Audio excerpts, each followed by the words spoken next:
Hello again, I'm Andy Olson with Echo Zoe Ministries, back for another installment of Lessons in Logic. For this installment, we're talking about the appeal to ignorance.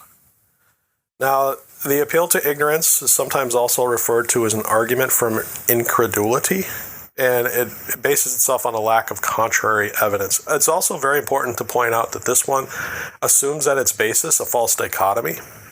Go back through the archives, you can see false dichotomies.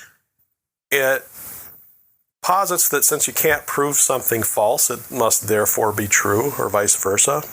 And it leaves no room for a third option, thus that importance of relying on a false dichotomy. So a good example would be that since you can't prove God exists, that therefore he doesn't. And really important on this one, if you go back to episode 5 that we did on the burden of proof, it's very important to keep in mind that the person making a claim bears the burden of proof. So that is oftentimes the easiest way to counter an appeal to ignorance is to keep in mind that burden of proof.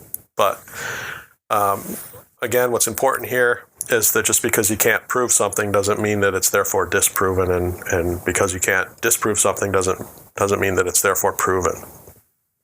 So that's the appeal to ignorance. Again, thanks for joining me for Lessons in Logic. We'll be back again with another installment soon.